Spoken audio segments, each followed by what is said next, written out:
We're growing in our number of officers, certainly under the new contract, but the news items that HPD loses employees is so misrepresentative of our fight against public for public safety. So anyway, what's the contract mean in terms of your operations, and how does it translate to Houstonians' public safety? Mayor, thank you. Thank you for the kind words. On behalf of the 5,200 dedicated men and women of the Houston Police Department, along with 128 cadets that are at the academy now, Mayor John Whitmire, thank you for laying the framework for this transformative police contract. If approved, this agreement will position the Houston Police Department for long-term success by providing a strong competitive edge in recruiting top-tier talent. The contract's updated pay structure and incentives enhance and appeal the sustainability of a career in law enforcement. With clear pathways for advancement, an emphasis on professional development, we are confident this agreement will attract motivated, service-driven individuals. That's always our goal.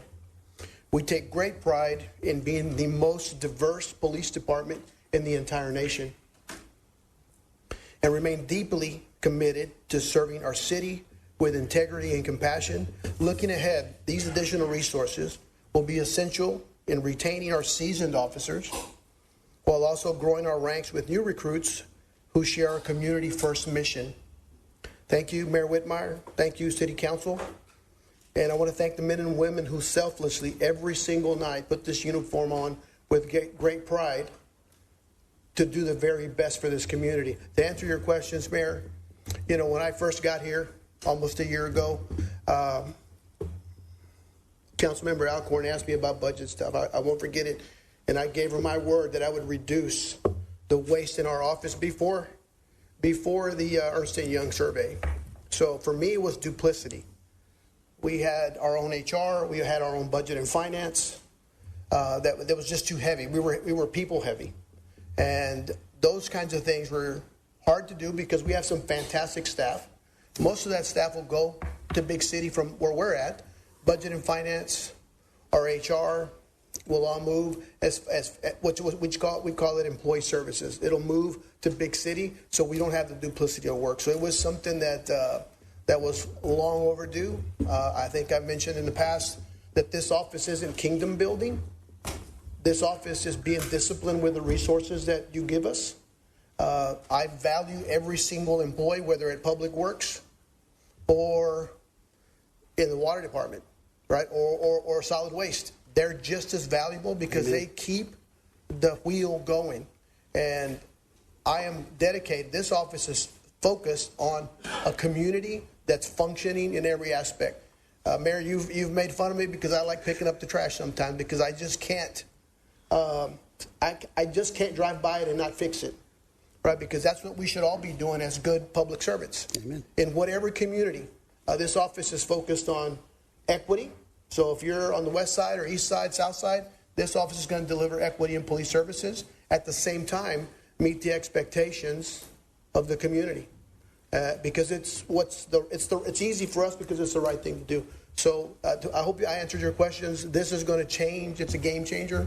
In 24 hours, we have had over 200 local and surrounding areas hit a QR code that we posted for interest in coming to work for the Houston Police Department. Almost 75 of them have been from the sheriff's office. Will you be considering a lateral hire, which hasn't been used in previous administrations? We have. Historically, the laterals for the Houston Police Department have been very small, 10 to 15 people. Some of them didn't like the job because this is a real police department. This is 20, 30 calls holding. This isn't a job where you can just come and hang out. You got to bring your very best every single day. So those people, once they come in through the ranks, our responsibility as an agency is to make sure that the people we put in this uniform and in these patrol cars bring their very best to serve the community every day. And that requires a lot of work. We have a very talented academy that will resource through everybody that applies to make sure that those people that come through fit what we need. A community-first attitude community-facing police department. So to answer that, frankly, we're ready to go. We're going to try to do hopefully 2 laterals, maybe 1 in this early fall, and then 1 in the early spring. We're hoping to get 70, 75.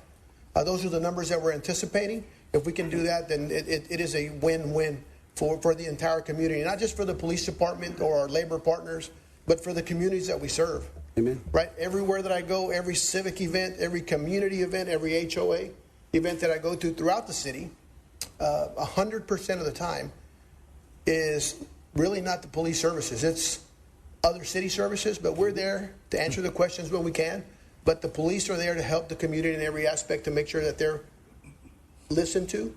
And then where we can, we influence our partners in the other departments to make sure that the services are being provided. And obviously, we still have challenges because we do recognize we're understaffed coming into this contract.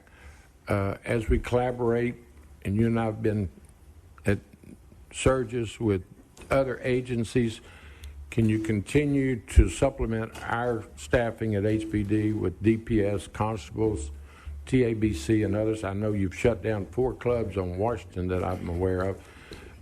Emancipation, we've been out there late at night. So downtown, we do have challenges. Yes, sir. Certainly we'll discuss scooters in coming weeks.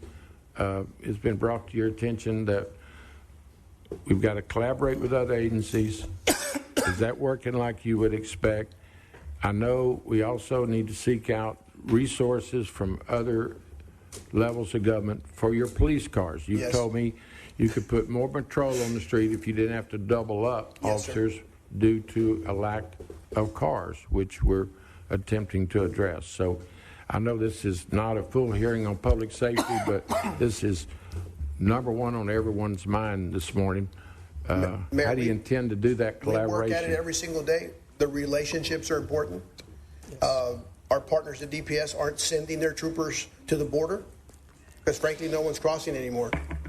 So at the moment, the 75 to 80 troopers that are in the greater Harris County area, at a moment's notice, we had a 2-day plan for the surge we did this weekend. They sent 7 or 8 troopers. And it works, right? The collaboration works. So we work closely with each constable's office because we don't want to leave anybody out. We want to share the talented staff that we have and teach that agency how we do it. And we work together to make a positive impact in the community. The clubs have been super cooperative. We have closed a few that just were open that didn't have licensing, didn't have fire requirements within the buildings. And for us, it's a danger, right? So we don't want a catastrophic event, a fire to happen in a nightclub, that we have to have a catastrophic event within our community that we have to respond to. One last question, Doug. The contract passed by your membership, at what percent approval? Has it ever been at that level before?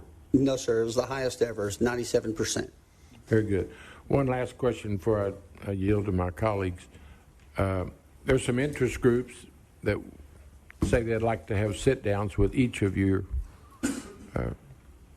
organizations. Would you commit publicly that if they're trying to be productive, that you would meet and confer with community groups? And Sir, I'll meet with anybody at any time. I understand some don't want to be positive. Absolutely. But if they are, would you be willing to sit and meet and confer with them? Oh, absolutely, anytime. We either one of us will speak at any event you call us on. We have no problem with that. We'll fit them into our 70-hour schedule, Mayor. Exactly. They come out, we're there to serve. Yeah, I know they can catch you at 2. They can catch you at 2, 4 in the morning. 2 or 4 in the morning, we're up. But now I'm serious about a sit down with them to listen to community concerns, certainly represented by different interest groups. Right. We've already met with one group. Councilmember Pollard brought us a group over. We sat and met with them and working with them. We have no problem working with anyone. I would encourage you. In fact, I'll cooperate with you to meet and listen to concerns of diverse interest groups. That's what we're here for. Again, the whole reason we are the most diverse department in the nation is because of our contract. Sir. Our contract supersedes what took place for civil service, so therefore we can hire whoever we want, anytime we want. And that's a benefit to this community. And certainly, Chief and Doug, I know they're not the bargaining organization, but APO, our Spanish-speaking officers, the diversity throughout the department needs to be able to be involved in some of your discussions with the leadership and other agencies in their unique role in our department. Absolutely. The president of APO and also Brandon Love and Gabriel Garcia, I meet with them on a regular basis. They actually come and sit in my board meetings. I invite them there to sit in our board meetings so they know what's going on as well, because it is important to have those relationships. Very good. Same thing for us. They have access, so we're Very good. Let me